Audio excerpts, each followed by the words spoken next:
when we talk about states are specific things for each one of us that we, during the day, we trip in and out of, right? But once we're aware of what the state is, we can bring it back and focus on it and then do that thing. So one of the things I used to do at school a lot is talk about learning states. When people are learning, are they in a particular state to do that learning? It varies from person to person, but there are specific things that are, are there for most people. When you're learning stuff, you're paying attention. Well, that's a state. You're actually listening to what's being said, but you're allowing yourself to question what's being said. You may actually be having notes, but also you may be sitting up straight. When you're in a learning state, where's your breathing? Yeah. So what we can do is, once we know that that's how we get into a particular state, we can manipulate ourselves to be in that state when we need to be. So if you want to daydream, find out what the state is and find a trigger for it and enter that state. When you want to be motivated, orange. Yeah. Oh, sorry, that one. Yeah, orange, do that, Maybe the chewing the pencil thing or playing with the pencil is actually part of your anchor for a state. Yeah? Yeah? Is this making sense? Yeah. So states of mind isn't just about these special states that we all think they are. They're about everyday activities that we should be I was thinking it could almost be, sometimes what I'll do is I'll make a cup of coffee and then I'll start on that report or whatever it is, and it can be that trigger of that smell of coffee. Yes. Go, right, now let's get into right mode. And let's get into, there's a difference between that gesture and that gesture, isn't there? That kind of, this is my daydream, this is me getting on with it, right? Yeah. The physiology of the state you're in is really important. Because I do TM meditation, and I always sort of go like that, and I find sometimes if I'm anxious, I will just sit like that, or if I just want to chill, because I've done it for long enough that is calming for me, because that's the position I use. It's an anchor, but it's also, it's got all the things going for it as well. Yeah. One that a friend of mine does, Shinjitsu, right, which isn't martial arts, it's actually breathing and energy work. And something he showed me, which is really good, is the clasping of the hands like this and making a circuit here. Oh, yeah. Yeah. And so when you do this, it's the same as the TM anchor, but this actually brings you, when I do it, it brings me to this kind of central position. So I'm not in my head, I'm centered here. So I know, and you know now with the TM, if you do this, you're anchoring that state's coming back to you. Yeah. But if you can imagine that state also, so when you're doing TM, for example, there's probably a breathing pattern that you've got. Yeah, breathing, and it's basically I'm given like a mantra. Yep.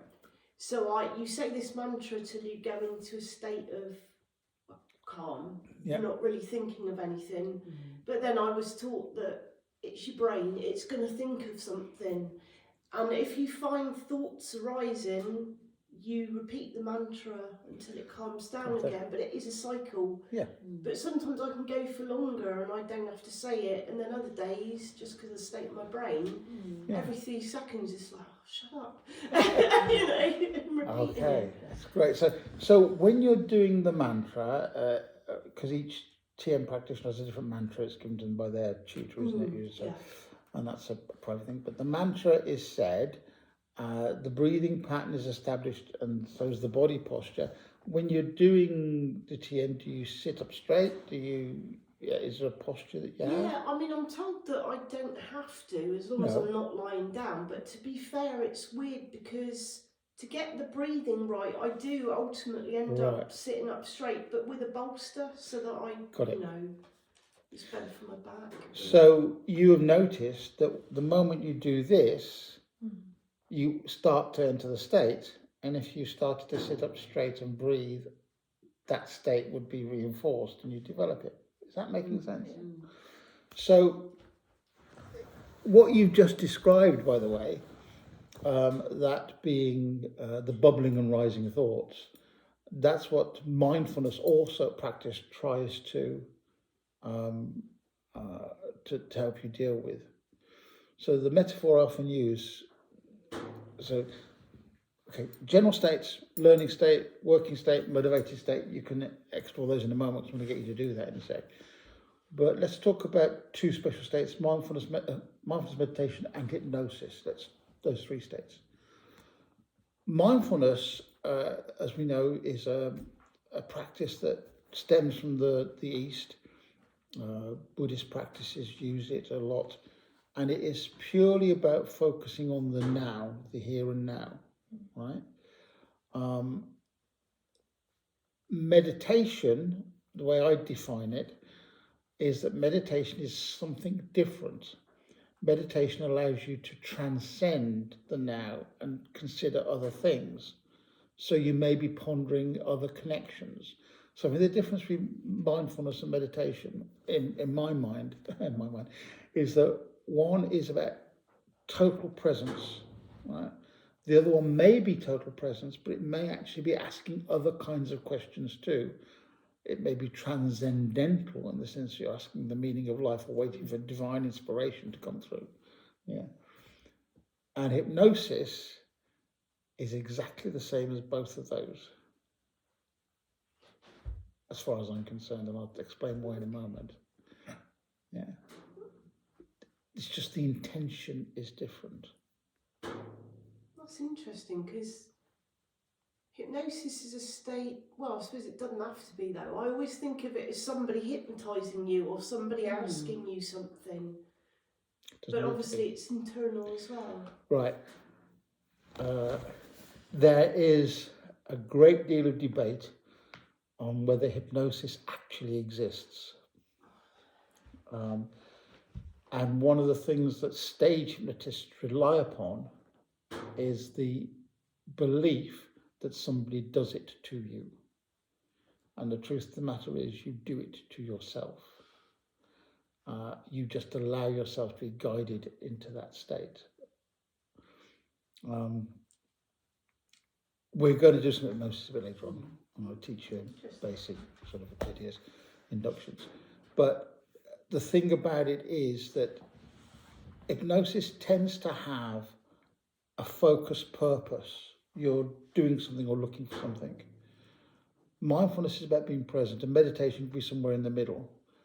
But the physiology of those states can be very, very similar. All right, and we'll talk about that in a moment. Mindfulness, the aim of mindfulness is to stop the chattering monkeys of the brain from taking you away from the moment. And the metaphor I often use is, I mentioned before, a lava lamp, those old lava lamps. Your mind is like a lava lamp with these bubbles coming up and floating to the surface. If you're mindful, you'll notice the bubbles coming up and you won't do anything about it, you just let them fall back down again. If you're not being mindful, you'll grab a bubble and run with the idea that bubble represents, and you go down the rabbit hole of thinking and out of mindfulness, right? So your brain under mindfulness is you're learning to manage your thoughts. So a managed mind as opposed to a default mind. Yeah. And you can learn to do that. It takes practice. Now, how long have you been doing TM? About a year, not long. About a year. Yeah. Okay. So it's still, and you say there are days when you're in that still and it's zone. brilliant. Yeah. And it's like 20 minutes will go just like that, because I set an alarm. Yeah. And then other days, like yesterday, I really struggled. I still sat there and did it, but I just struggled. Every couple of minutes, I just had to repeat the mantra. Yeah. And you do this practice every day? Yes. Great. Yeah. Because this stuff has to be a practice. Yeah. It can't be a fix-all for, I'm stressed now, I'm just going to do mindfulness or meditation. You've got to practice it. And the one I know that I've spoken to you before is the square breathing technique, which I know we've used in through, nose out, hold for 4. Breathe in for 4, hold for 4, breathe out for 4, hold for 4. That pattern once it gets into as a daily practice, it becomes automatic, and you get into the state by just doing the breathing. And you only need to do that cycle 4 or 5 times, which less than a minute, right? Which starts to change and shift things. Is this making sense? So going back to my crude definitions, mindfulness is about the total moment and everything that's going on in it. You don't need to be sitting down when you're mindful. You can be walking when you're mindful. You can be eating when you're mindful, provided that when you're doing that thing, you're just thinking of that thing, right? Meditation is a little bit more, the one we use the word transcendental, but it's often used for other things like looking for the purpose of life, or reflecting on stuff, or allowing yourself time and space to be still to reflect. And hypnosis is turning your focus inwards. That's how I define hypnosis. Anything that takes your focus from external to internal is the start of a hypnotic pattern. Yeah?